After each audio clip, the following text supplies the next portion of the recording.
जय श्री राम जी। आप सभी को आपके अपने YouTube चैनल धार्मिक भजन कीर्तन बरवाला में आप सभी का स्वागत है। आज हम आप सभी को शुक्रवार की व्रत कथा की विधि, कथा और आरती आप सभी को बताएंगे, सुनाएंगे। तो आइए ध्यान से सुनिएगा और कथा कैसे लगी कमेंट में ज़रूर बताइएगा। तो आइए कथा शुरू करते हैं। इस व्रत को करने वाला कथा के पूर्व कलश को जल से पूर्ण भरें, उसके ऊपर गुड़ व चने से भरी कटोरी रखें। कथा कहते व सुनते समय हाथ में गुड़ और भुने हुए चने रखें। सुनने वाले संतोषी माता की जय, संतोषी माता की जय, इस प्रकार की जयकारा बोलते जाएं। कथा समाप्त होने पर हाथ का गुड़ व चना गौ माता को खिलाएं। कलश में रखा हुआ गुड़ व चना सबको प्रसाद के रूप में बांट दें। कथा समाप्त होने पर तथा आरती के बाद कलश में के जल को घर के सभी जगह पर छिड़कें। बचा हुआ जल तुलसी की क्यारी में डाल दें। माता भावना की भूखी है, कम ज्यादा का कोई विचार नहीं, अतएव जितना भी बन पड़े प्रसाद अर्पण कर श्रद्धा और प्रेम से प्रसन्न हो व्रत करना चाहिए। व्रत के उद्यापन में 2.5 सेर खाजा, चने का साग, मोइनदार पूड़ी, खीर नैवेद्य रखें। घी का दीपक जला संतोषी माता की जय जयकार बोले, नारियल फोड़ें।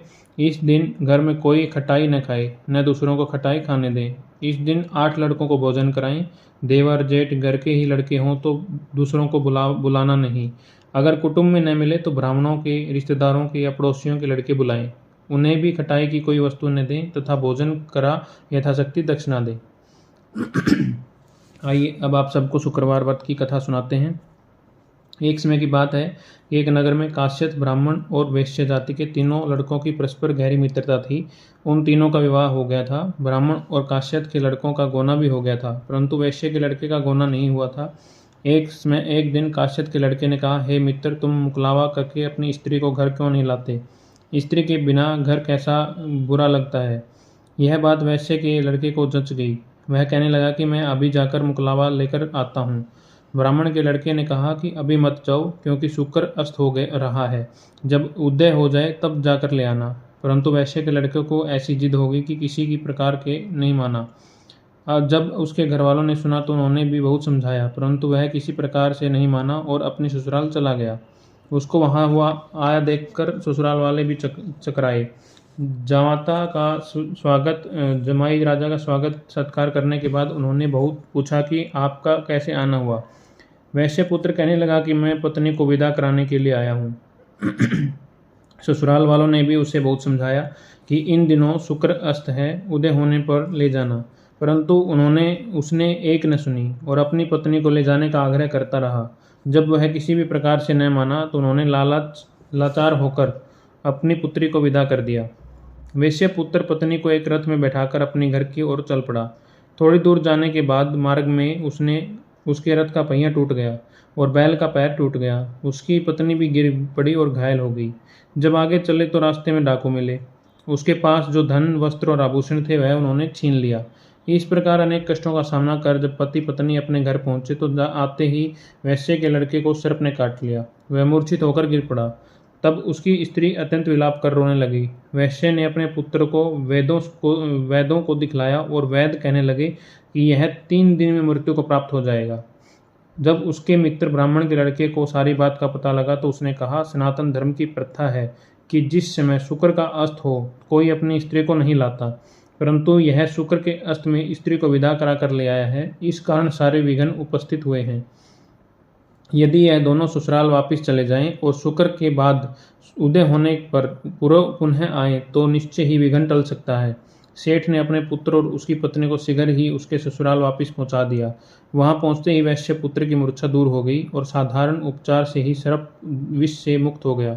अपने दामाद को स्वस्थ देखकर ससुराल वाले अत्यंत प्रसन्न हुए। वैश्य पुत्र अपनी ससुराल में ही स्वास्थ्य लाभ करता रहा और जब शुक्र का उदय हुआ तब हर्षपूर्वक उसकी ससुराल वालों ने उसको और अपनी पुत्री सहित विदा किया।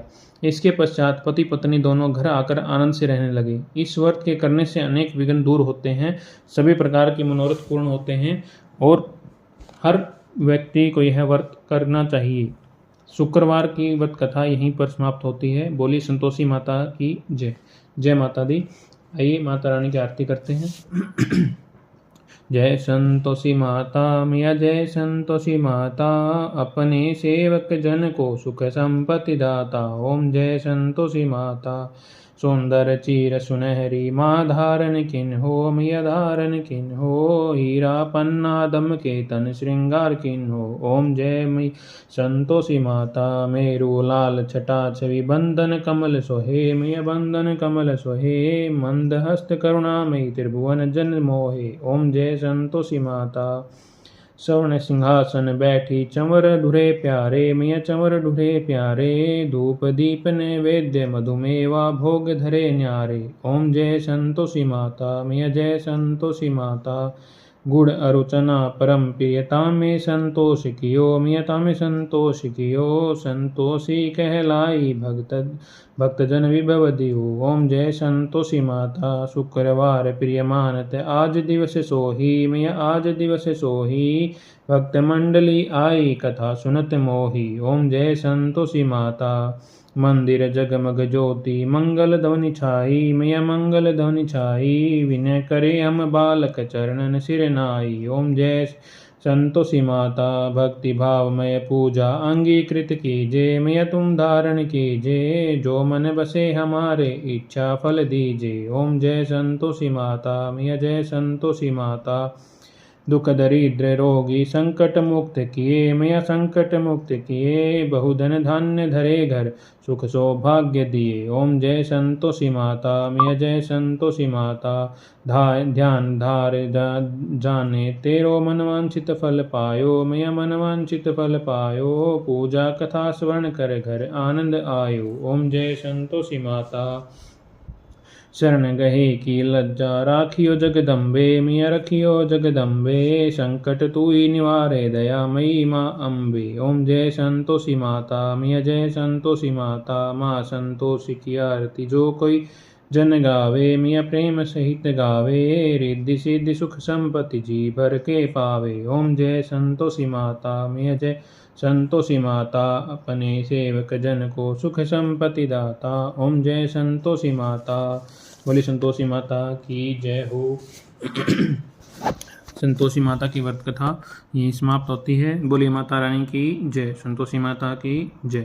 आप सभी को कथा कैसे लगी कमेंट करके ज़रूर बताइए, और इसी तरह की धार्मिक कथाएं भजन कीर्तन सुनने के लिए हमारे चैनल धार्मिक भजन कीर्तन बरवाला को लाइक करें, सब्सक्राइब करें और आगे शेयर करें। बोलिए जय माता दी। माता रानी सभी का कल्याण करें।